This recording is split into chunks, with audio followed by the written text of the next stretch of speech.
j'espère que vous allez bien. Aujourd'hui, on réalise du beurre ensemble, fait maison.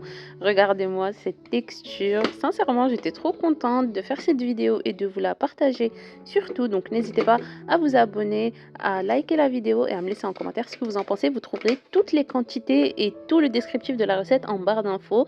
Donc là, j'ai pris de la crème fraîche épaisse, entière, à 30%. C'est très très important.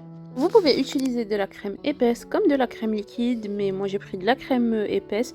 En plus, elle était en promotion, donc c'est pour ça j'en ai profité. Donc là, on commence par prendre un récipient, je mets la crème épaisse dedans. Il faut que la crème soit bien froide. En fait, on va faire le même procédé que pour faire une crème chantilly, c'est juste qu'on va battre un peu plus que quand on fait une chantilly.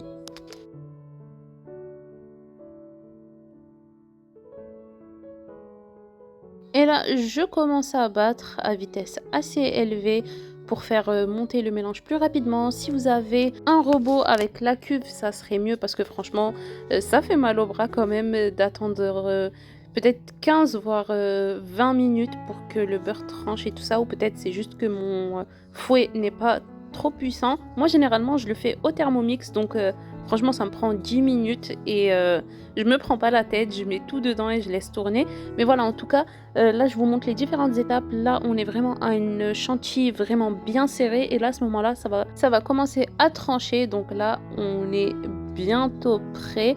Vous voyez, le mélange commence à devenir grumeleux. C'est une chantilly, mais vraiment ratée, on va dire. Elle est vraiment grumeleuse. Donc là, je continue. Et là, on voit bien que la matière grasse commence à se séparer du liquide. Donc là, on a le petit lait avec le beurre qui commence à se former et ça en met partout.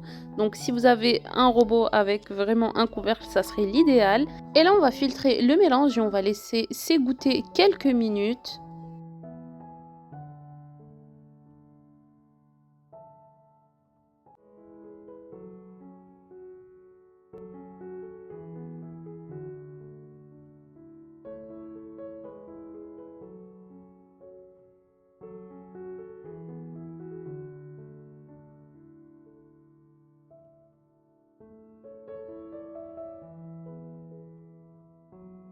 Je vais commencer à essorer vraiment légèrement juste pour faire passer le petit lait qui reste au-dessus. Et après, on commence vraiment à essorer très très bien une première fois. Après, si vous avez les sortes de sacs pour filtrer les laits végétaux, c'est mieux. Mais moi, j'en ai pas, donc je fais à la main et je le mets dans de l'eau vraiment froide, le plus froid possible. Si vous avez des glaçons, vous mettez des glaçons dans l'eau et je continue à presser pour retirer le maximum de petits laits et je fais ça jusqu'à que toute la matière grasse soit pressée et soit séparée du petit lait.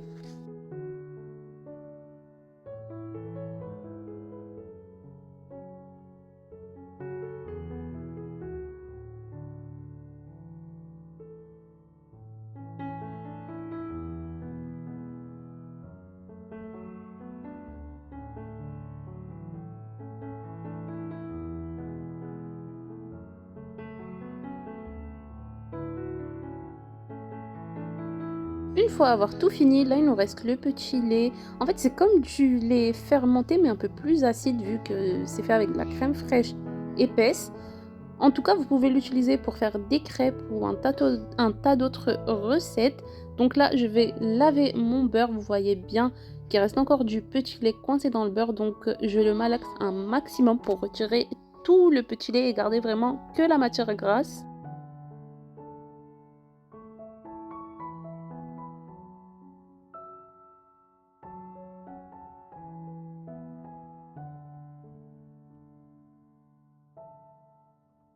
Là, je vais commencer à égoutter le beurre pour retirer le maximum de liquide et vraiment garder que le gras.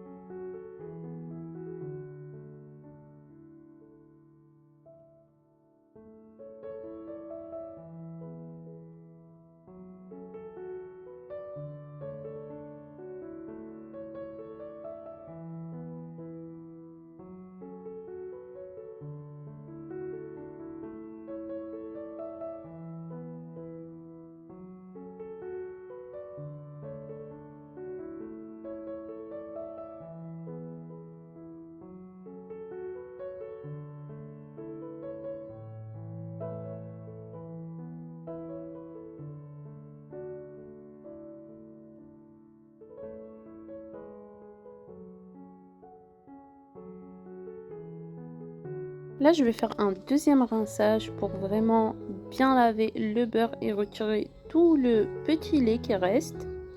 Par rapport au premier lavage, on voit que là, l'eau est vraiment plus claire. Donc, on refait exactement la même chose que la fois précédente.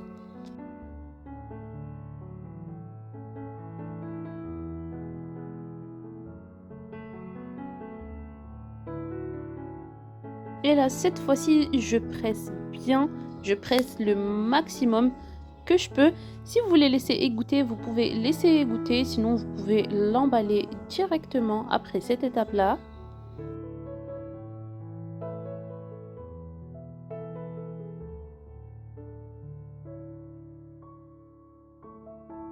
Et là, j'ai voulu peser pour vous donner une petite idée de ce que ça donne au final.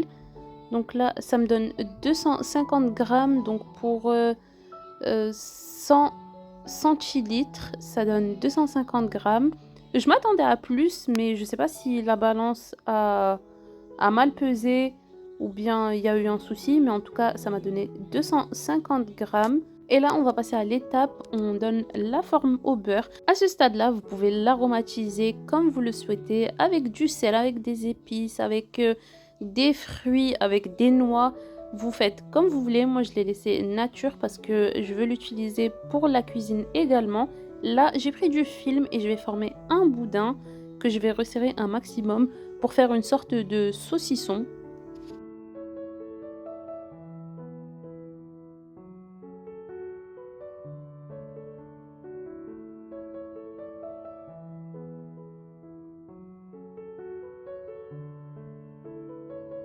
Donc je forme le saucisson et là je le roule pour qu'il prenne une belle forme. Et à ce moment-là, le beurre a commencé à sortir un peu du film parce que j'ai pas assez serré. Donc je vais remettre une deuxième couche de film pour que le tout soit bien scellé.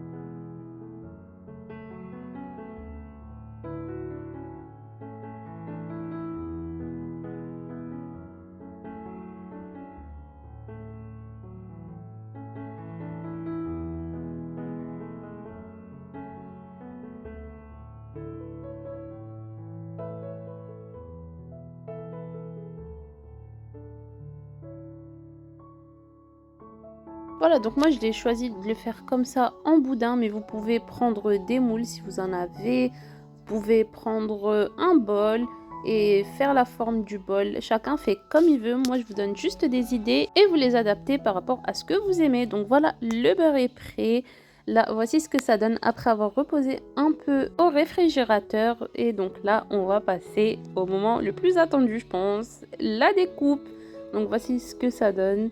Sincèrement, j'étais vraiment intriguée de faire mon beurre. Et franchement, on dirait vraiment du beurre que j'ai acheté à l'extérieur. Mais il est fait maison. Donc sincèrement, j'espère que la vidéo vous aura plu et que vous essaierez de reproduire ce beurre-là. N'hésitez pas à me dire en commentaire ce que vous en avez pensé et si vous voulez plus de vidéos dans ce genre. Donc là, moi, c'est à ce moment-là où j'ai rajouté un peu de sel sur les quelques tranches que j'ai découpées parce qu'on allait prendre notre petit déjeuner à ce moment-là. Donc voici le résultat final. Sincèrement, j'étais trop contente. Je pense qu'à chaque vidéo, je vais réussir un truc. Je vais vous dire que j'étais trop contente. Mais sincèrement, faire du beurre, faire des choses maison, ça procure vraiment un réel plaisir.